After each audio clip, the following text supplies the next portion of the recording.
Hi, this is Michael Buffer, and welcome to the BoxHard Podcast. Hello, everyone. This is Mikey Garcia. It's the monster from the swamps, Regis Rougarou Prograis. Hey, what's up? This is King Carlos Molina, former IBF world champ. This is Michael, the Bounty Hunter, 2012 Olympian and your people's champ. This is Charlie Edwards, flyweight champion of the world. This is Fast Eddie Chambers, and you're listening to the BoxHard Podcast with my main man, Joey Coastman.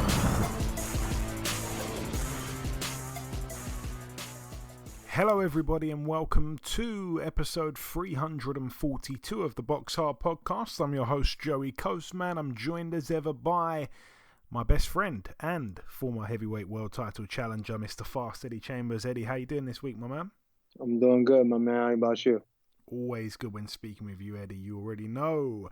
Let's dive straight into the review part of the show. We're going to start here last Friday, April 29th at the Vegas City Hall in Russia. One fight to mention over here. Fedor Chudanov, former world champion, now 25-3 with a draw. He lost a unanimous decision over 10 against Azizbek Abdugufarov, who is now, I probably butchered that name, but he's now 14-1. He actually had a point deducted, Abdugufarov, but managed to still win. He had a point deducted, I think it was round 8. Good for him. Moving out now to the Virgin Hotels, Las Vegas. This one was a Roy Jones Jr. card. Again, Friday, April 29th. Let's start with the undercard. Keith Hunter, my good friend, now 15-1, a unanimous decision over 10 rounds against the previously undefeated Demetrius Driver, who's now 12-1. Really good fighter, by the way, was Driver. Obviously, hadn't ever heard of him, not sure where they got him from. No belt on the line.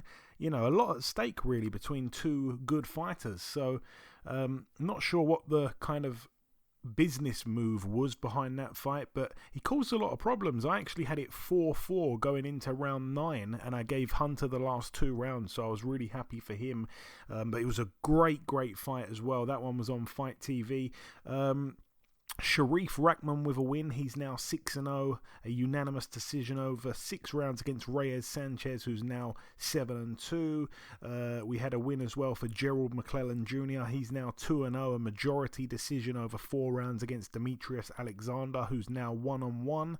And the main event, of course, James Mackenzie Morrison, now 20-0 with 2 draws. He TKO'd in round 5 Hasim Rahman Jr., who's now 12-1. It was for the vacant WBC United States heavyweight title, which Morrison now has. Round 1, Hasim Rahman Jr. was doing well with his timing. I liked his timing. He looked really relaxed in there. He switched stances a few times. He did get caught with a couple of hard-looking right hands, but for me, he did enough to win the round. I think Rahman's jab was working nicely. Rahman made Morrison miss a lot. Morrison was blowing heavy at the end of round 1, for crying out loud. Round 2, I gave to Rahman as well. I felt he was going to the body a few times. I liked that. Morrison was breathing so heavily. As I said, Morrison was utterly ineffective, really, unless Rahman gave up space and kind of sat on the ropes and invited pressure, which he did do a couple of times. And I just felt as long as Rahman keeps his feet moving and doesn't stand still in front of Morrison, he can win this fight so easily. And Morrison was just walking into range, or attempting to walk into range and just walking into a Rahman jab every single time. He wasn't jabbing his way in, he was just walking straight into that jab. 2-0 Rahman. Round 3, a better round for Morrison. I don't think it was enough for him to win it, but he did land the best punch of the fight up until that point. Rahman threw a lazy jab and got caught with a big right hand. And the power of Morrison, as we know, is very, very real. It's in the blood. Rahman was kind of having to prove his chin a lot earlier than I'd have hoped for as a friend, as a former co-host of the show.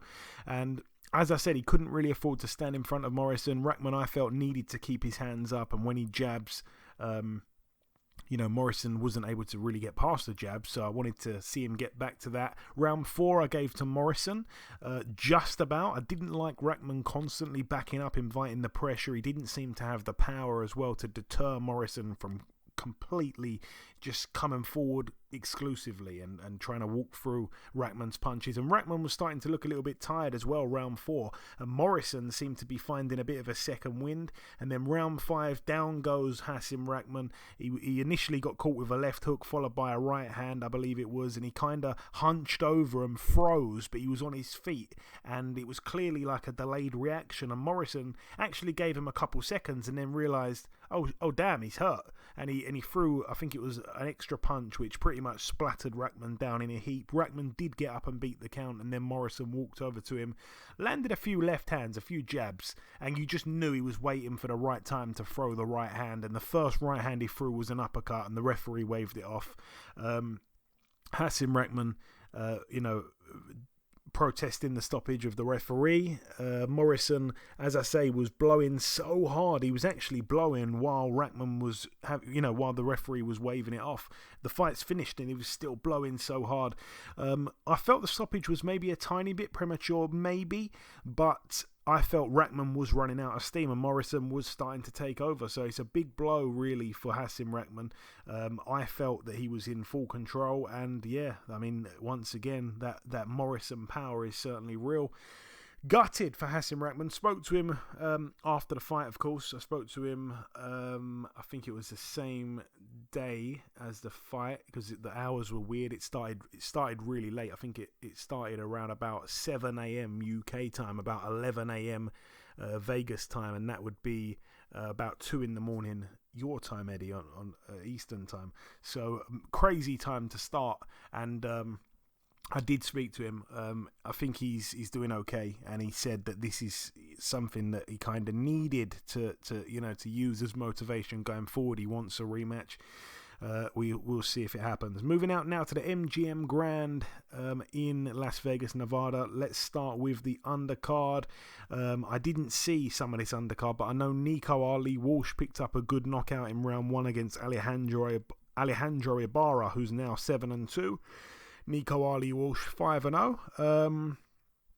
Kyrone Davis with a win. He's now 5-0. A TKO in round 6 against Esteban Sanchez, who's now 18-2. Wins as well for Andres Cortez. He's now 17-0. A KO in round 6 against Alexis Del Bosque, who's now 18-6 with a draw, and Raymond Muratalla, who's now 14-0, a KO in round 3 against Jeremy Hill, who's now 16-3. But the main event, all eyes on that. Oscar Valdez now 30-1. He loses his O, and Shakur Stevenson remains undefeated and extends that win streak. 18 wins in a row now. It was, of course, a unification between the WBC and WBO champions. Valdez down in round 6. Such a dominant performance from Shakur Stevenson. I mean, honestly, I think it was hard to even find a single round for Oscar Valdez. I was very impressed with Shakur Stevenson. I think we spoke about it briefly on last week's show, Eddie, that perhaps Stevenson is all wrong for Valdez and Valdez is all right for Stevenson in terms of the style clash. Just being a pure boxer, being a great counter puncher, and just having a fantastic defense as well. So Shakur looked good, man. He looked good against another really, really good fighter. That's got to be the best win of his career by miles. Yeah, I think so. He looked extremely dominant. It just looked like a terrible matchup for Oscar Valdez from round 1 on, man. I mean, it was crazy. And I've always since he turned pro, I've been a fan of Shakur. He's done a lot of good in his young career already. So, and his ability, he just seems so in control. You know what I mean? His balance was great. His defense was always good. And it was great. Even though, like, some of those straight right hands were getting in from Valdez a little bit, I think he knew the range he needed to be at. So even though they were kind of touching him, I think they were coming up short. The power wasn't enough on him. And then I don't think Valdez was 100% putting effort into him each one, because he was so concerned defensively, which he had to be. And Shakur kept that hand out, that he kept extending that right hand out to kind of measure a little bit. There's some illegalness going on with it every now and again, but I felt like it was just, in the flow of the fight. He got warned about it a few times, but I think all in all, it was a beautiful performance by Shakur Stevenson. It showed me that there's, in my opinion, of all the guys that are surrounding those weights, the ones that we talk about all the time, I think he's either the top one or elite or number two, maybe the Tank. Everybody else, I think, is a little bit behind them, even if they're in better position as far as like Kambosos is with the belts, or, and the fact that Devin Haney's about to fight him. And whoever comes up, of course, after that is going to be, pretty solid, and in the driver's seat, at least with the belts, or when the belts are with the belts are concerned. So, but I still think Shakur, skill wise and ability wise, just what he's able to do, how he's able to control range, and his offense, his punch selections is beautiful. I think he's probably the best next to Tank, to be honest. So, excited to see what's going to be next for him. And for Valdez, I mean, look, there's no shame in losing to a kid like that. He's a superstar on the rise, and obviously Valdez can come back up and rise back up and be a player in that division. Maybe later on, after Shakur leaves it, I think he probably will be. But great fight, great performance. It was great to see. Yeah, you spoke about Shakur, being in control in the fight, and he was. I mean, in control of the action, in control of the distance, in control of the pace of the fight, dictating pretty much everything from the get-go, really. And Valdez was having success with just kind of singular shots, maybe 2 or 3 per round early on. Obviously, down he went. As I mentioned, he got punched into the ropes and kind of bounced off them into a shot. It was really weird. I can see why he was arguing why it shouldn't have been counted, but a punch did land, but it was weird. And then, as we say, I mean, Shakur started to have fun as the fight progressed, and Valdez started to get frustrated, and you could see the face marking up of Valdez. We've seen it happen many times in the past. Shakur looked really fresh, still in full control late on. Valdez was starting to get caught, and he was banging his gloves together in anger, and he was just being picked off. And as we've said before, Shakur's defense is almost perfect. His movement, his judge of distance, he's got it all. He's such a special fighter, the speed, the athleticism, as I say, the defense, the head movement, the footwork, the counter-punching ability, being massive for the weight despite still being relatively new to the weight. He's got a good engine. He's a southpaw, for God's sake. Like, he's got it all. And the only thing I think he lacks is probably a little bit of power, but I don't actually think he needs it, because it's not like he doesn't punch hard enough. It's just not probably one of his strongest points. He doesn't really have a weak point, but he honestly has it all, and it's just a pleasure to watch him fight every time we see him fight. Some people are not fans of his. Fine, you don't have to be, but we have to, respect what he brings to the game, because he is such a great fighter, and we've known it from day one, really. I mean, he's always been full of promise, and yeah, to see him now being a multi-weight world champion already. And I remember him saying to me that he was excited when he won the world title, but it was just like a new pair of sneakers. And after a few weeks, it kind of just wore off. Like, wow, how can you even talk about a world title like that? Some guys dream of getting to that position. This guy, it's what he expects to be doing with his career. So he is such a confident and talented young man. Moving out now to the Madison Square Garden in New York, USA. This one over here, let's start with the undercard. It was on DAZN. A win for Skye Nicholson, another win. I think she's 3-0 with all 3 wins on point. She was able to beat Kyrone Davis, who's now 3-2. Good stuff there for Skye Nicholson. I think she's had 2 of her 3 fights in the States, which is crazy because she's an Australian lady living in the UK, training in the UK, and fighting mostly in America. It doesn't make much sense, but good for her. A win for Reshat Mati as well. He's now 12-0, a unanimous decision over 8 against Joe Eli Hernandez, who's now 12-2. Galal Yafai with a good win, really good win, 2-0 now. He made his opponent retire after just 2 rounds. Miguel Cartagena, who's now 17-7 with a draw. I think that's probably the quickest he's been stopped, and he's been in there with some good fighters. That one was for the WBC International Flyweight title. Austin Ammo Williams with an explosive win, a first round knockout against Chordal Booker, who's now 17-1, and Austin Williams now 11-0 11-0. That one was for the vacant WBA Continental Americas middleweight title. When Amo Williams kind of went off the rails, I don't think many people knew what he was going to be like after that. I think he was graffitiing on walls. He said he wanted to punch Eddie Hearn in the face, and no one kind of knew what was going on. He was having some serious issues outside of the ring, and he said he's done with boxing. He values himself too much. It was crazy, the things he was coming out with. But it seems like he's got rid of all of that and he's back and he's better than ever, actually. So it's good to see him back on the right track at least. Franchon Cruz-Dezurn with a win. She's now 8-1. She was able to dethrone Elin Cederuz, who I think had maybe one or two of the belts. Cederuz was undefeated, 8-0. She's now 8-1. It was over points there. Wide in the end for Franchon Cruz. She's now the undisputed super-middleweight world champion, WBC, WBA, IBF and WBO, so credit to her as well. Still has that single loss on her record to Clarissa Shields. Jesse Vargas stepped in against Liam Smith of the UK. Brilliant win for Liam Smith, a TKO in round 10. He's now 31-3 with a draw. Jesse Vargas now 29-4 with 2 draws. It was for the vacant WBO Intercontinental Super Welterweight title.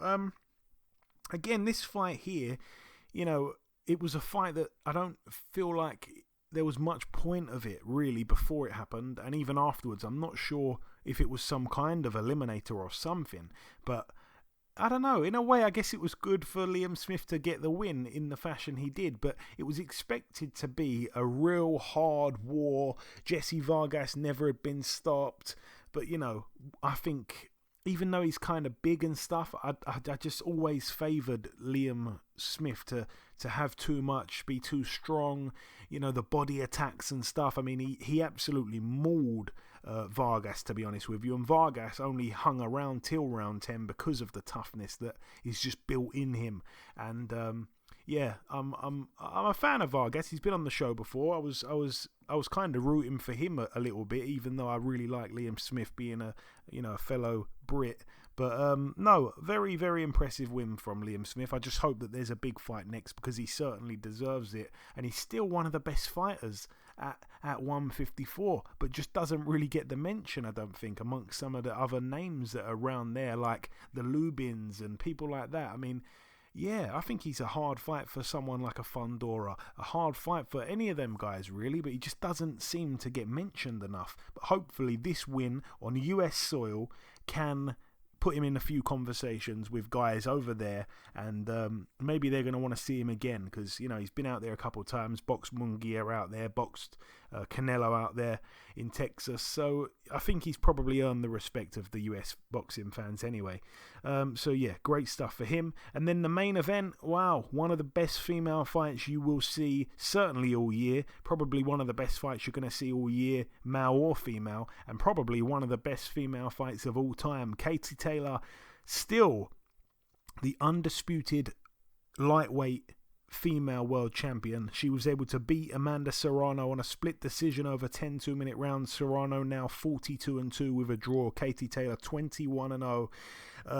Scorecards in the end, some people weren't happy. I mean, some people felt that Serrano won the fight, and if you did think Serrano won the fight, then you should probably put me on mute right now, because you're going to be quite angry with my scorecard.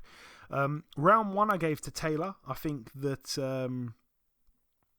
I liked her jab. It was sharp, it was quick, it was precise. I liked her counter-punching. Serrano was coming forward but not really landing anything effective. Round 2, it was pretty much more of the same from Katie. She was starting to get into a groove, showing the excellent footwork, showing the excellent jab, really clever stuff.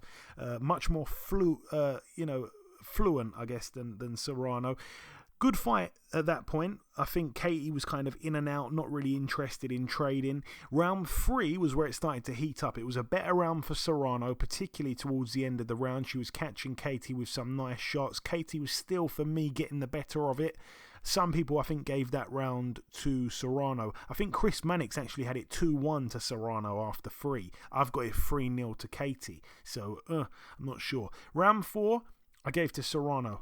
just about. I think the bigger shots were landed by Serrano. I think Taylor wasn't as mobile as she'd been in previous rounds, and Taylor was also letting her hands go and looking good when doing so. But I liked what Amanda was doing more, and Amanda at times I felt should have been jabbing her way in. She was kind of walking into shots, trying to get into range, even if they weren't big shots, but they were point scoring shots. But I still gave the round to Serrano. Round 5, obviously a massive round for Serrano. Taylor was almost out on her feet, fighting on instinct. She got caught in the corner and opted to trade with Serrano, which was an awful idea. There was no real need for it. It was very risky, and it almost paid off for Serrano. It was arguable. I actually wrote this before I even realised that one of the judges, I think, gave it a 10-8 round, but I thought it could have been, there was argument for a 10-8 round, really. She was battering Taylor from pillar to post, and Taylor's nose was a real mess. There was blood all over her face. They said that Serrano landed 44 punches in that 2-minute round, which is crazy, man. So I had it 3-2 for Taylor after 5 rounds, and then I literally gave Taylor, I think, almost every round from that point. Round 6 I gave to Taylor. Her legs didn't look right, but Serrano went back to not setting anything up and just trying to walk through Taylor. So for me, she lost a round. Round 7, I gave it to Taylor. Serrano barely landed a punch. Most of her punches fell short. She landed a couple body shots, but Katie was back to her jab and the straight shots, and they were paying off. Round 8 was a Taylor round, clearly. Serrano was either gassing at that point, like gassed out, or had run out of ideas. She couldn't seem to get close to Taylor and land anything of note, and Taylor was using her superior boxing skills, and the footwork had come back into it. And round 9 I gave to Taylor, and then round 10, an unbelievable round, of course, to top off the fight, especially the last 10 seconds or so when they were just throwing haymakers from their knees. And I gave the last round also to Katie. So yeah, for me, she closed the show, even though she did get buckled in the last few seconds. But yeah, it finished with, like I say, both girls bruised, bloodied. It was an unbelievable fight, and hats off, man, because it was unbelievable. If we had a male fight where that stuff went down, we'd be applauding it all over the world, and we should do the same here for these ladies. But in the end, I actually had it 8 rounds to 2 for Katie Taylor. That's if I didn't give that 5th round a 10-8 for Amanda Serrano, which I don't really like to do too often, the 10-8 round without a knockdown or a point took off. But it was a circumstance where maybe you could have gone there. But I'm not a judge. That was just my card. So in the end, 8-2 is really wide. But I think the general cards I was seeing, I think maybe even 2 of the judges had it 7-3. I can completely get on board with that. But yeah, I can't see any way you can give Serrano the fight. Some people were saying that. And I'm kind of sick of this, Eddie, because I don't know if you even scored it. I know you probably saw bits of it, but I'm sick of people scoring a fight and scoring rounds to people that just come forward. It's like 95% of people do that. It's not about the guy who's coming forward or the female in this instance that's coming forward. It's about the punches landed clean, man. It's simple. Like, I understand if it's kind of 50-50 and the guy who's, or the girl, the aggressor, you can side with the aggressor, but it should be punches landed, not who's going forward and who's going backwards, man. Facts is like a lot of times people, they don't. They're forgetting the criteria. They're forgetting all of them together, which is clean punching, which is the main one. I mean, that's obviously the main one. Then it's ring generalship, effective aggressiveness, right? Defense, with all of these things with a stronger emphasis on clean punching. So you got to think about if she's coming forward ineffectively, and Katie Taylor's landing multiple shots clean, and she's missing, and then she lands one big shot. Now, granted, a big shot, if it buckles, or that's something nice, but if she's landing 3-1, using the ring effectively, pulling her into shots, making her miss, she's literally doing the majority of the criteria. The only thing she's not doing is effective aggressiveness, because she's moving, but she's using the ring generalship aspect as well as the clean punching and defense. You understand what I'm saying? It's 3-1 if you think about the criteria, right? So people that are judging the fight, watching it, and they're seeing that, or there's people that, and there's judges, not just people who watch the fights and judge by their own count. There are actually judges that literally count punches or try to count punches. And whoever keep in mind, threw more punches, they likely would give them the round. And that's just completely ridiculous. Like, how could you think about giving a round to someone who, just because they threw a lot of punches, but missed most of them, and were getting picked off with counter shots? If that was the case, Floyd Mayweather would have lost a lot more than one fight. You understand what I'm saying? And even then, he makes people put their hands in their pocket because they can't reach him. You understand what I'm saying? So I'm in agreement with you. I don't know about the 8-2. You know what I mean? There might have been a round or so in there. I thought she was a little more effective with her punches than Katie was.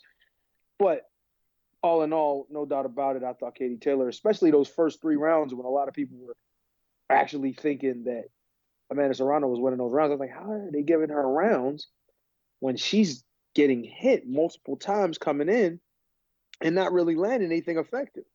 You know what I'm saying? That was just my opinion. And then I was thinking, am I crazy?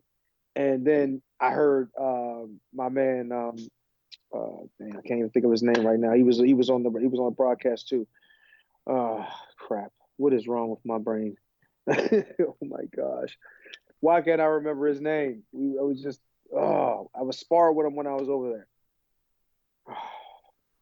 Bellew. Sorry, Bellew. Yeah, my man Tony. How can I not remember Tony? Anyway, Tony Bellew. When he said 3-0, I was like, oh, so it wasn't just me. You know what I mean? And I seen Chris Mannix at 2-1. I was like, okay, because I'm hearing other people saying, 2 rounds, and I think they were saying that Amanda Serrano. I was like, what? She's up? What? And then, when those other rounds came up and they were saying, I'm like, wow. I was listening to these cards and I was like, I guess I have no idea how to score fights. So I said, you know what? Let me just stop scoring it. So I just really stopped scoring it and was just watching it and just enjoying the entertainment value of it. Because and that's why a lot of people want to turn the sound off, because then you're listening to the influence from the people who are talking, from the pundits. And it's like, sometimes that can influence your decision on what you think is going on, or, and let you, okay, well, they said that round was close. Okay, no, you need to hold steady to your card. Whatever your card was, that's your card. And then match it up with the rest of them afterwards. But it's crazy. There's a lot of that going on. That's why there's a lot of bad decisions in boxing, honestly, because there's so many different ways that these people score it, and they're not even taking into account the criteria. That's how you're supposed to view the fights. You know what I mean? That's professional scoring. But a lot of them, like I said, that one judge I just told you, literally she tried to count punches and would say that, okay, because they were aggressive with their punches, that they won the round. And this is why boxing is where it is in a lot of ways when it comes to the scoring. Yeah, I mean, I will just say that obviously scoring a 2-minute round can be difficult sometimes. I think but I don't think it really applied to this fight in particular. There were some close rounds. I don't know. I just think in the past people have said, hey, it's hard to score a 2-minute round. And not only that, but there were scores completely all over the place. Like when I was looking on social media, some people actually are claiming it was, that Serrano was robbed. And I'm thinking, what? Like it was it was crazy. But but yeah, it's a fast-paced round. It's the rounds go quicker, and it is, I think, a little bit harder to score. I'll throw that in there. But people weren't happy with the commentary at all. They felt that the commentary was really biased towards Serrano from the get-go. I think so too. A lot of, with the exception of Tony Bellew, I thought that was that Jessica? What's her name? Was Catskill? Yeah, I didn't like that. I've got to be honest. I like Catskill, but but she was so. It seems like she was so biased to Amanda Serrano. I was like, wow, this kind of reminds me of Love George Foreman, but he was one of the biggest Oscar De La Hoya fans back in the day. I don't know, you probably kind of young to remember this, but he used to talk. I don't care who he was fighting. Oscar De La Hoya doing this, Oscar De La Hoya doing that. And it just kind of takes me back to those. I'm a huge boxing guy. Obviously, I spent years in it. But to hear that, and it's like trying to sway people's decision on what's actually happening, sometimes it's just best to turn the sound off.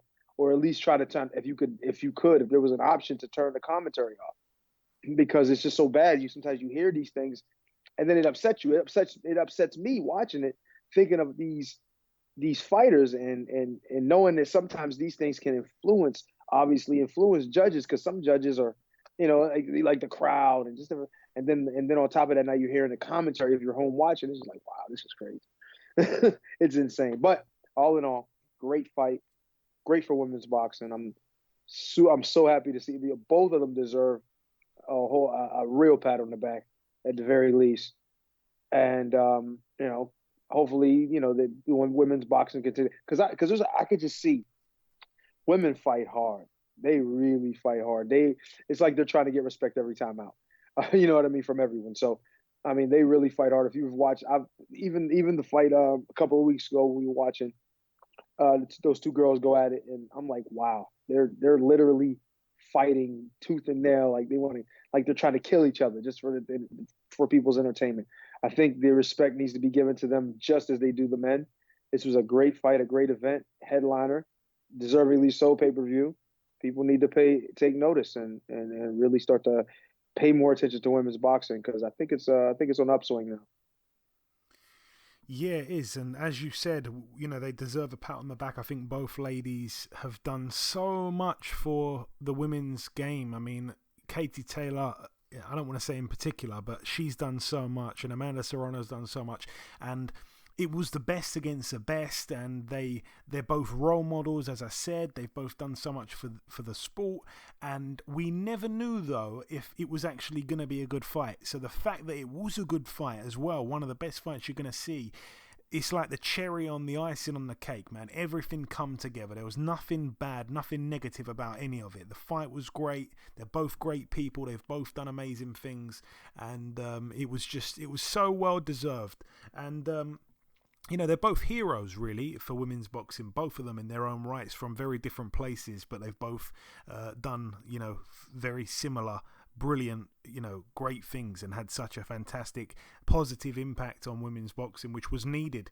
And I just want to say as well, I've been called a Katie Taylor hater. I've been blocked before by people that really like her on Twitter.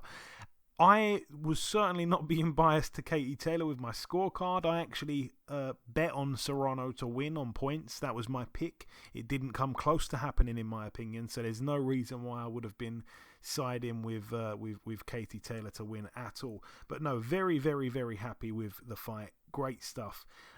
Let's move on, though. That is it for the preview part of the show. There is nothing to move on to. That's the end of part one. The final thing for me to do just before we wrap it up is to welcome our special guest on this week's podcast. Ladies and gentlemen, please welcome the undefeated former two-time WBC Super-Middleweight world champion. It is, of course, Mr. David Benavidez. David, welcome back on the show, my man. Thank you for having me on, brother. I really appreciate it. Always a pleasure speaking with you, my friend. That's the truth. So, David, we last spoke back in July. At that point, you were scheduled to fight Uzcategui. Obviously, that fight fell through. Instead, you ended up boxing in November against Kyrone Davis. I remember tweeting during that fight. My words were, Benavidez is a savage. You were so dominant. Davis, to his credit, had a lot of balls, but, he took a hell of a beating. Fond memories looking back on that fight, David? Yeah, it was definitely a great experience. I was a little sad because I was looking forward to the fight with Jose Uzcategui. It was a fight that meant a lot to me because Uzcategui is an ex-world champion, so I think it would look better in my resume. And I had specifically trained for him, but he did what he did. The fight fell out, and so that's why I got to give my hats up. I gotta give it up to Kyrone Davis because he took the fight on short notice. It was a tough fight. It wasn't really a tough fight. He was moving around a lot. I think he felt my power right from the beginning, so he really tried to survive as much as possible. But I knew I had him. Overall, it was a very fun experience, just being back at home, fighting in front of my people, and it was just a really great experience, just being back in there again. Going from fighting in a bubble, my past two fights, to nearly a sold-out crowd in Phoenix, Arizona. So it was a blast. And I remember as well, you were upset that the fight with Uzcategui fell through. I remember you telling me that you were desperate to become the first man to knock him out. Anyway, getting on to what's next for you. David versus David. Benavidez versus Lemieux, May 21st in Glendale, live on Showtime. Most people I've spoken to, David, feel that this will be an easy fight for you. Do you feel that this is an easy fight for you? I'm not gonna say it's gonna be an easy fight because I just have to give every man the respect, and I have to give every man the benefit of the doubt that he's gonna be the best version of himself when he gets there. It might be an easy fight, but in my head, I'm willing to put it all in line. You know, I'm working extremely hard. I've been in training camp for a long time. I've given my all to this training camp. I've worked extremely hard. But honestly, that's the real battle right there. The training camp, putting everything into the training camp, working hard as ever. And the fights, all fights, you know, should be easy because this is what we love to do. But like I said, I'm giving David Lemieux, you know, I think he's going to be very motivated. I think he's going to be, you know, probably the best David Lemieux I've seen. So that's what I'm preparing for, and that's what I'm preparing to beat as well. Yeah, I think for David, it's pretty much a last chance saloon. You know, obviously in boxing, they always say the power's the last thing to leave you. He certainly has power. There's no question about that. I just wondered, what kind of chance do you feel that he has? Obviously, he was a big puncher at 160, a world champion there, but it seems like now he's kind of over the hill a little bit with respect to him. I just wanted to see how he holds up in the beginning, and I have to go in there. I have to be smart. I can't be reckless. You know, he does have a huge left hook, and sometimes when he gets people hurt, he rallies pretty good. So the defense has to be tight.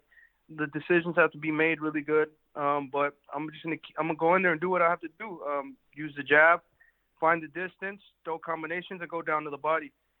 His last two fights at 168, I seen I think like 2 fights ago or 3 fights ago. He fought, he fought like a Russian dude or something. And it was like his 3rd fight ago, and he got dropped. He won, but he got dropped in the first round, and then he was hurt. Was it a couple Bursak? times. Was it Bursak? I yeah, think Bursak, I think. I think it was him.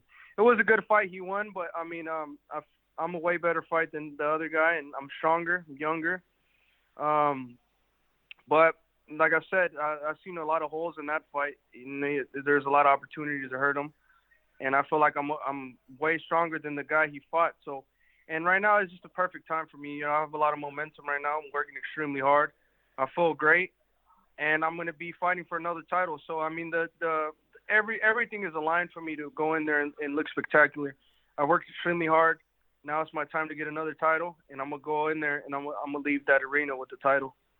And David Lemieux, obviously a very experienced fighter. We've got to give him that as well. You know, 43 wins, just 4 losses. Those 4 losses, 2 by decision, 2 by KO in rounds 7 and 8. He's never been stopped in the first half of a fight. I know the kind of guy you are. Is that something that's in the back of your mind? You'd like to get him out of there in the first half, maybe? Do something that hasn't been done before to him? Maybe. I feel like I never like to rush myself. I'm going to go in there, follow the game plan. But if there's opportunity to do that, then we're definitely going to push for it. But, I mean, if I have to, you know, go at my pace, you know, slow him down, and then maybe in the middle of the fight or the ending of the final half of the fight, it just depends. I feel like for me, I don't like to rush myself. I like to do everything right. You know, minimize the chances of me getting caught with anything or me getting, you know, hit with something big. And just do my job. I mean, I feel like a stoppage is a stoppage, no matter if it comes in the first half of the fight or the second half of the fight. So, if my plan is definitely to get a stoppage, it doesn't matter if it's in the first or the second half of the fight. For sure. And the thing about you, David, that makes you really exciting, in my opinion, isn't just your fighting style. I really have always been a big fan of your personality. You're real, you're unfiltered, you're honest. You know, you as you said there, you want to knock this guy out. You've said that for pretty much every fight I've spoken to you before. You want all the smoke, you always have done.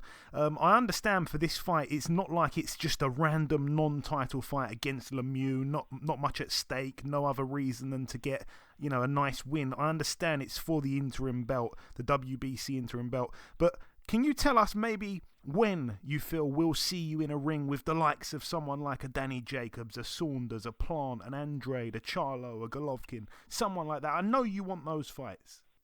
To be honest, I'm ready for him right now. I'm ready to fight any one of those guys right now. But like I said, all the guys that I want to fight and I try to get these fights, they always say that there's very little reward for big risk.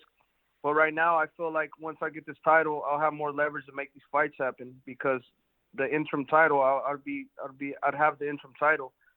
So whenever I feel like I'm ready after this fight, whoever wants to get it, I'm right here ready for them.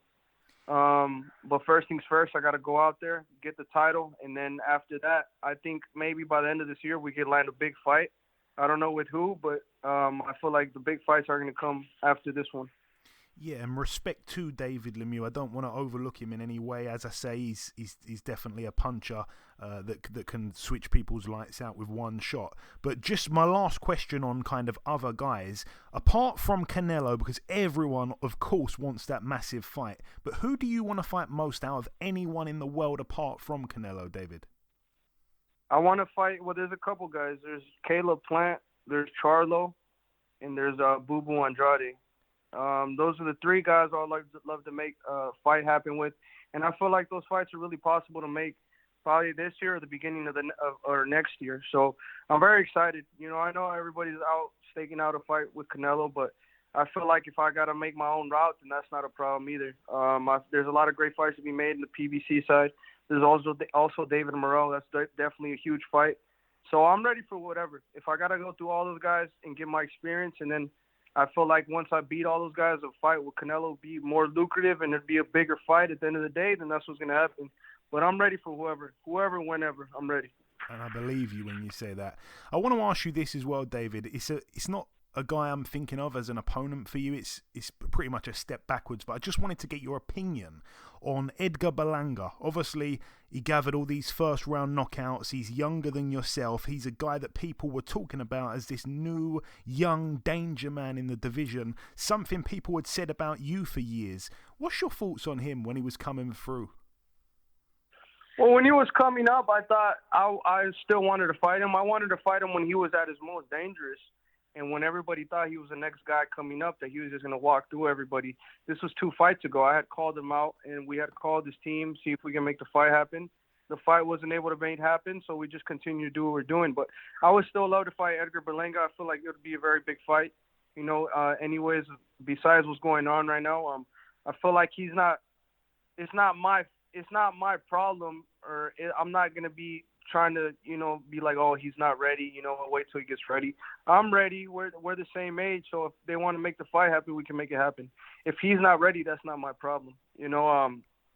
Like I said, we're the exact same age, 25 years old, and, I've worked my way up here. I got the experience. I beat all these guys, and, I'm ready for whoever. I feel like if he's not ready for, championship fights like that, then he should just stay down there at the level with them other guys because, if you're ready, if you're really going to call somebody out, you better be ready to fight him, whatever. And that's the thing. That's the difference between me and him. He's saying that he's not ready right now, but, I feel like if you're not ready right now, then don't even put yourself next to those guys, those top-level fighters, because you can't be calling somebody out, but then still say you need some time to get ready. Like, it just doesn't make sense. But if he wants to fight him, I'm all for it. That would be a big fight. It would be a huge fight. I know he has a big fan base. I got a big fan base, and we can make a big event out of it. But I would definitely be knocking him out whenever that fight does happen. And I want to ask about the environment in the gym right now. Am I right in saying that you've obviously got yourself, your brother Jose, and Diego Pacheco all in the same gym now? Yeah, and then we got Raul Valenzuela. Okay. So I'm just very excited too, just for the future of the team. I feel like my brother was the one that started everything. He put his foot in the door, and I'm the one who got in after. And now we got Jose Valenzuela. Diego Pacheco. He's been doing this thing, but now we're all together, and we all feed off each other's energy. Everybody's working extremely hard, and I feel like we could probably have one of the best teams in boxing right now. And we're all willing to get to the next level, and we all help each other get to the next level. And it's not just the fighters either; it's the trainers too. We got some great trainers with us. We got my father, Jose Benavidez, Poncho Ramirez, and then Chris Danina, Shea, and then we got Carlos Green. There's a lot of good people here. There's a lot of good people that are putting their heads together, and, we just want to get to the next level. So I'm really excited for the future. No, it's a dream team. It really is. This weekend, Canelo Bivol. Some people don't like the fight. Some people do like the fight. Are you a fan of the fight, and how do you see it playing out?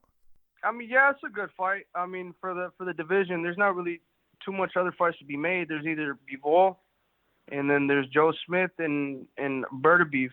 So I mean, for Canelo, he's doing the right thing. He took that route. I felt like the people wanted him to take the route of PBC, which would have been bigger fights, in my opinion, with Charlo and then with me, obviously. But Canelo is his own man, and I'm not gonna knock him. I'm not gonna hate on him. He does what he wants, and if he wants to go, get belts at 175, then I feel like Demetrius Bivol, he's a great fighter. I've sparred him before. I know him personally. So it'll be a great fight. If he could go and get the belts, and kudos to him. It's a big accomplishment. But I will definitely be watching the fight. It's going to be a good fight, and I'm looking forward to it too. And just finally, before we let you go, David, I always like to just give you an opportunity to send a message to anyone that could be listening, particularly, in the UK where I'm from. Obviously, you've got a huge fan base at home. You've got a huge fan base overseas. I mean, we absolutely love the Benavidez family. Obviously, you've got your father, the trainer, such a good guy. I know him personally. Jose, we've seen him in tremendous fights. You as well, doing unbelievable. Even it goes as far as your son, the best dressed baby in the whole world. Just send a message to your fan base overseas, my man, before we let you go. I just want to thank everybody in the UK, everybody in London. I appreciate everybody, all the love and support. Even everybody in Europe, man. I have a lot of support from everywhere, and I just feel very grateful to not even be in those countries over there, but still, ringing bells out there and making noise out there. So. But honestly, I just want to say, if it wasn't for the people, I don't even know where I'd be. The people are the ones that get me here to this position and motivate me to be even better version of myself. So I just want to thank everybody for the love and support, and I can't wait to put these great fights up for all my fans everywhere in the world in the future. And we'd love to have you over here in the UK. Hopefully it happens one day. Listen, David, it's been a real pleasure speaking with you, my friend. It always is. You're one of my favourite people to speak to in the world. Best of luck May 21st, and we'll speak again sometime afterwards. Yes, sir. I hope you guys have a good day. Thank you, man. Okay, now it's time for part 2 on this week's show. This part, of course, the news part of the show. We're going to start here with a fight that's been added to the Gervonta Davis-Rolando Romero undercard, which again is May 28th. We're going to see on the undercard Erislandy Lara defend his WBA middleweight world title against Gary Spike O'Sullivan. Friend of the show, O'Sullivan. Haven't spoke to him for a few years, to be honest, but all the best to him. But yeah, a lot of people not too happy with that. They think it's a mismatch. What else do we have? Richard Riakporhe is going to be boxing on June 11th. He gets in with the undefeated Italian Fabio Turchi. That one is a world title eliminator, and also on that undercard, this date, by the way, as I say, is June 11th, and it's in the Wembley Arena. We've got Chris Congo getting in with Sebastian Formella, the guy that went the distance with Sean Porter. Then I think, did he get knocked out by Conor Benn, or if he went the distance, can't remember now. And yeah, another good fight as well on the undercard between Jermaine Brown and Zach Chelly. That one's for the English Super-Middleweight title. Joe Cordina will be boxing for the IBF Super Featherweight World title against the champion Kenichi Ogawa, the Japanese fighter. That one's going to go down June 4th, live on DAZN. It's going to be in Cordina's backyard of Cardiff, so that's excellent for him. Really, really pleased for him. I mean, this is his chance to win a world title. A lot of people were very high on him from all over the world, to be honest. I remember Shakur Stevenson saying to me a few weeks ago that he's the British fighter around my weight that is the best.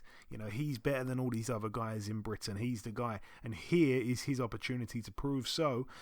Brad Foster gets in the ring with Ian Baluta. That one to take place on the 20th of May, so not too long now. It's going to be going down in York Hall.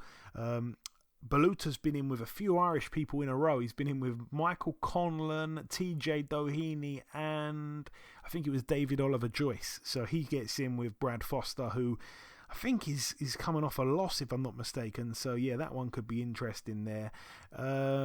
What else do we have?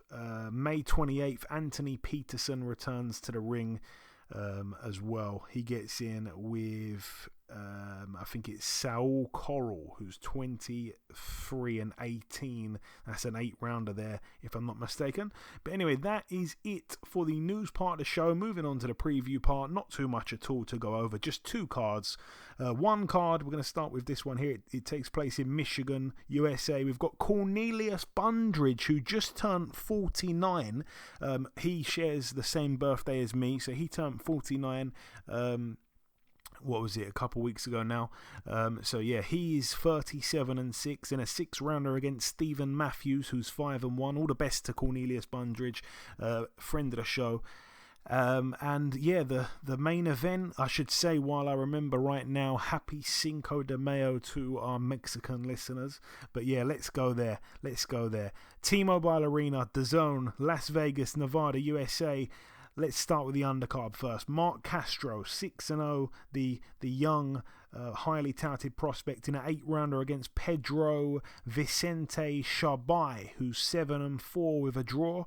We've got Zhilei Zhang, 23-0 with a draw in a 10-rounder. He was supposed to be taking on Filip Hrgovic. Unfortunately, Hrgovic's dad passed away, so he's pulled out of the fight, and in steps late replacement Scott Alexander, 16-4 with 2 draws. It's good for Zhang, really, because Zhang, I think, was literally going to get decapitated. Well, not, I don't want to say literally decapitated, but he was going to get knocked out, I think. And yeah, he is getting in with Scott Alexander, who he's going to probably beat, to be honest, but still not entirely sure about that. I think Zhilei Zhang is there for the taking against a decent heavyweight. Joselito Velasquez is 14-0 with a draw. He's in a 10-rounder against Jose Soto, who is 15-1. We've got Shakram Giasov, 12-0, fighting for the vacant IBF North American welterweight title over 10 rounds against Christian Gomez, 22-2 with a draw. We've got Montana Love as well. Really happy to see him on a big card here. It's for the IBF North American Super Lightweight title. He has been ticking all the boxes recently. 17-0 with a draw in a 12-rounder against Gabriel Valenzuela, who's 25-2 with a draw. And then the main event, Dimitri Bivol, 19-0, friend of the show, defending his WBA Super World Light Heavyweight title against Saul Canelo Alvarez, 57-1 with 2 draws, 12 rounds. Do you know what? I haven't given this fight much thought, to be honest, because it's come round really quickly. But I mean, I'd love to see Bivol do it. Yeah.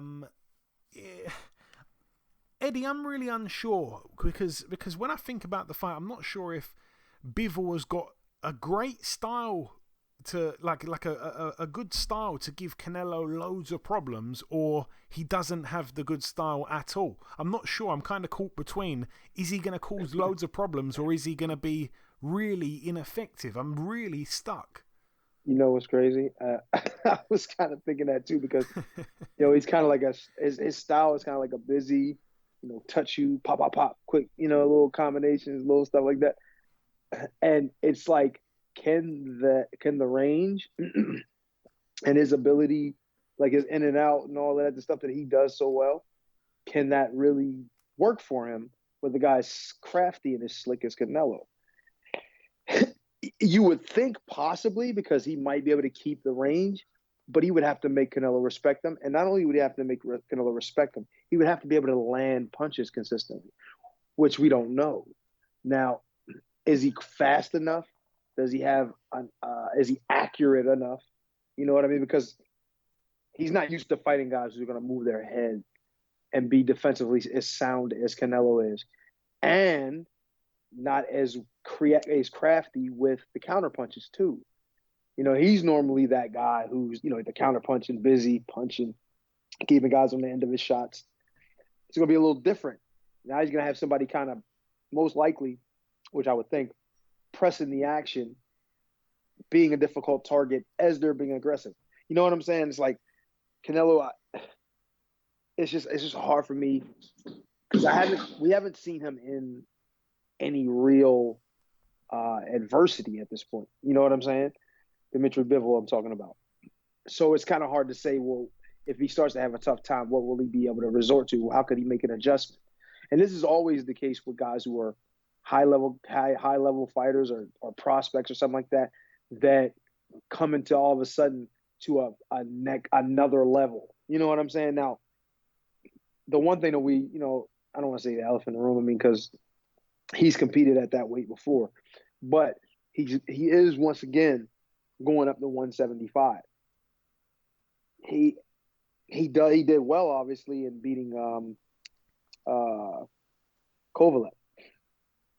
But Kovalev was a little bit on the outs, and Kovalev was actually in the fight. So Kovalev was winning the fight, yeah. That's what I'm saying.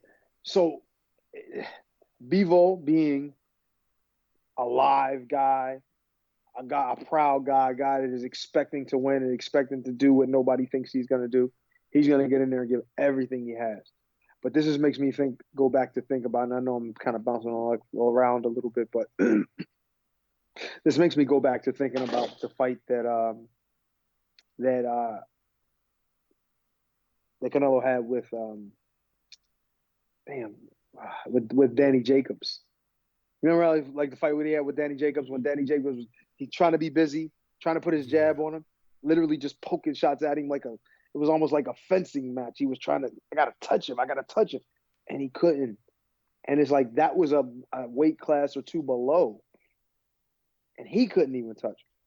So, I mean, that doesn't necessarily mean that just because those guys are smaller that they're going to be faster or more accurate, but you would think that the pace was faster and that Bivol would have to literally step up to a level like that to even try to be in contact with him. Now, Danny Jacobs did okay and at times. He won a few rounds, but he was no closer to winning a fight than somebody who didn't fight at all. You understand what I'm saying? Or didn't win a round at all. So it's like, Wait, say that again? I meant to say it was, Jacobs, Danny Jacobs. Yeah, but that was a close fight that he had with Canelo. Was it? Yeah, was it? Man. Like, how close was it? Like, was it close enough for him to win? He pushed him. I feel like do you he remember pushed him. I'm going to remind you of the scorecards if you forgot. Okay, it was 115, 113 twice, and 116, 112. All three for all three Canelo, for right? Canelo, yeah, but 7-5, 7-5, 8-4. 115, 113. I don't know. I gotta watch it again. No, but I just remember it was a good fight, and I think Danny, and I like Danny. I wanted to see Danny win. I just think that he couldn't connect enough. He couldn't do the things like Canelo slipping, landing big shots. I don't think. I mean, I guess if you say, okay, 115, 113, that might be a little generous. I would have thought a little bit wider. I thought it was a little bit wider, and it was just because he couldn't sustain any real offense. Like he was landing shots periodically, but they weren't like shots that you could really say, oh damn, oh that was great shot. Because Canelo was just too slick, too crafty, and he wasn't able to get his hands on him. I remember in one series he was throwing he threw like 10, 12 punches and literally missed every single one. You understand what I'm saying? And that pace is much faster than what he's going to be facing in there with Bivol. Now, of course, he's a little bit heavier himself and moving up to a different weight. But I always said this: when guys are lighter weight and moving up to the next weight class, if they can deal with the strength and size and power difference, they're going to be a tough matchup because the pace of it is going to be different. They're going to push the pace. Do you understand what I'm saying? They're going to be moving more. They're going to be throwing possibly more punches. Just the activity level of their movement causes, like I've experienced it myself, it causes you to have to do things a little faster than you're comfortable. You understand what I'm saying? So I'm not saying that Bivol is not going to be able to win the fight or not control the fight or whatever. It's possible. He can use his range. He can use, his ability to punch, the long, his the way his style is and all. But I just see it as it could be problematic for him too. If he can't keep Canelo out, if he can't get the respect from him, he's gonna have a really, really tough night. Yeah, again, I just kind of think it's either going to be I think it's going to probably be a really tactical affair, like a chess match. When I really think about it now, Agreed. It's hard though. I don't know because I was just looking back on his record when you spoke about Jacobs. I thought that was quite close. And then after that, he goes on to have the fight with Kovalev, the very next fight. A fight he's losing until he gets Kovalev out of there in round 11, by the way. It was almost like he needed a knockout almost. And then he beats Callum Smith, who didn't really come to fight, to be honest. And I love Callum Smith, but that's the truth in my opinion. He came to survive. Then he blasted out Avni Yildirim. That was a gross mismatch. Then he had what was, a close-ish fight with Billy Joe Saunders up until the stoppage. Then he had a close-ish fight against Caleb Plant up until the stoppage. Now he's getting back in at 175 against a guy who has got that freshness, who, as you said, throws punches and moves, good feet, good judge of distance, does the basics really, really well. I don't know, it's going to be tactical. I don't know if it's going to be fireworks, to be honest. I think this fight could be very tactical and maybe close on the cards, man. I mean, possibly. Yeah, it's interesting. It's a shame that he never ended up boxing at cruiserweight. For whatever reason, that fight fell away when he was going to box. What was that guy's name again? Guy that Tony Bellew knocked out. Oh man, Ilunga Makabu. Shame that fight never came off, because he was massive compared to Canelo, but don't know why it fell through, and it just fell through. But we can both agree on this, I think, Eddie, that Bivol is one of the hardest fights that Canelo could have picked. I think so. I think this, like I said, looking at the way the fight is tactically, like if he can actually keep him on the end of the shots, it's going to be a hard fight for Canelo. If Canelo can make him miss and do all his little things and land those big counter punches, then obviously he's going to be on the other end. And we do not know what's going to happen. I know I don't. I don't think that there's any definitive way just like, I know Canelo is going to go in there and dominate. Nah, this is not one of those kind of fights. But if Canelo can bring the pace of a smaller fight to Bivol and make him miss, make him pay, even if he can't hurt him, even if he can't really do a lot of damage to him, he'll still have the more showier shots, the kind of shots that will, that are eye-catching to the judges. He could possibly win a decision. But I do agree that it's not going to be an easy thing, I don't think. And I think you're right about the it is going to be a tactical, it's going to be a thinking man's kind of fight. And I think actually, I would say it favors Canelo, but I don't know, man. Bivol is good from the outside. He's not one of those guys that are like, oh my God, you see how, he got all the sauce and all that. He's pretty basic skill wise, but very, very, very tactical, very, got good hand speed, puts his punches together, does the basics correctly, like you said. So, but maybe that's what's going to give Canelo the problems. Maybe, him not having all that extra stuff is going to make him a bit harder to deal with. So it's a great matchup. Canelo picked this fight for him. So obviously they see something that maybe we don't. I don't know. I'm kind of excited about it. I want to see it. It's a fight that I definitely want to see. When I think about it, I want to see how the styles match up, with each other. I want to see how they do and who's able to, gain that advantage on the night of the fight. I'm just looking forward to it. Yeah, some people I think have spoken about Canelo fighting Beterbiev, and it's a fight that we'd all love to see, of course. But I think just because Beterbiev has got the 100% knockout ratio doesn't necessarily mean that he's going to be harder to challenge, a harder puzzle to solve for Canelo. Because again, styles make fights. He does have the big punch, but I think potentially this fight here against Bivol is a much harder task for Canelo. And I say that because Canelo, as we know, isn't that light on his feet. He's not light on his feet. He can be, if you've got quick feet, you can get in and out. You've got fast hands, you can land combinations, and just the good movement and a little bit of toughness, because you're going to have to soak up some good shots. That's all things that work against Canelo, and that is, we've seen little glimpses of other guys, like for example Amir Khan, good feet, good hand speed. He was doing really good against Canelo. Billy Joe Saunders, good movement, good feet, doing really good against Canelo. Caleb Plant at times was using the shoulder roll, but we know he's got good feet, good judge of distance, good movement. All of this stuff, good movement, is a pattern when you see Canelo. And even Jacobs, you spoke about it, I didn't think you gave him enough credit, but the fact that he was throwing the combinations and getting his shots off. But we've seen little glimpses of it from all these different guys with different styles. But to be honest, Bivol's got all of that. So that does intrigue me. It really does. Yeah. And I think that's why. Yeah, sorry. No, go ahead, Joe. Go ahead. No, I was just going to say, I think it is. He's got all the ingredients to make this very interesting, and for Canelo to have to dig deep in a weight division that he's not his most comfortable at. So I think I'm very excited about the fight now that we've been speaking about it for 5 minutes here, and it's sunk in. yeah, because you actually thought about it, right? And I thought when I heard it was made, I thought about it right then.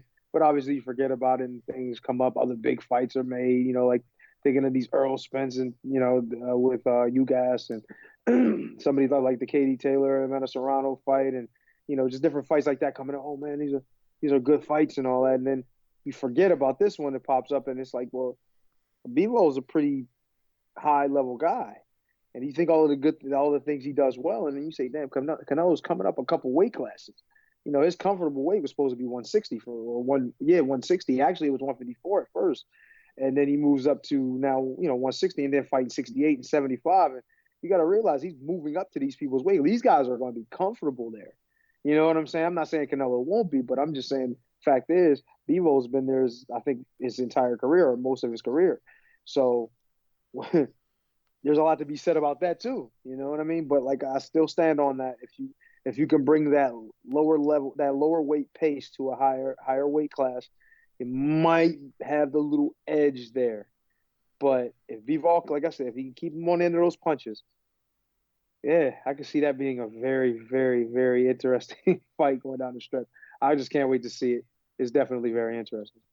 There we go. We'll both be tuned in, I'm sure. But that wraps up the preview part of the show. In part one, we did the review part. Our special guest this week was former two-time WBC Super-Middleweight World Champion, the undefeated Mr. David Benavidez. And in part two, we did the news part and the preview part. The final thing for me to do is to come in with the outro, which I'll do in just a few seconds. Okay, and this wraps up episode 342 of the BoxHard Podcast. I've been your host, Joey Coastman. Eddie Chambers has been with me for the duration of the show. A huge thank you to this week's special guest, the undefeated former two-time WBC Super-Middleweight World Champion David Benavidez. The biggest thanks of all, though, goes out to you, the listeners. There has been one or two pieces of news break whilst we've been recording the show. Unfortunately, Zach Parker vs. Demetrius Andrade is off. Demetrius Andrade, unfortunately, suffered an injury, so I'm absolutely gutted for Zach Parker, really, and his team. We had Zach on a few weeks ago. Hopefully the fight can get rescheduled. I'm devastated about that. The only good thing that comes out of that is that it now won't clash with Buatsi Richards, so that's, I guess, one positive from the negative. In other news, following Paul Butler's win last weekend, picking up the interim WBO Bantamweight World title, I don't think it was last weekend, I think it was the weekend before that, but he's now been upgraded to full champion after Casemiro was stripped of the title, so that's a crazy turn of events, but I'm really delighted for friend of the show, Paul Butler. But that's about everything from myself. Enjoy your weekends, people. Stay safe, and we shall see you all again next week.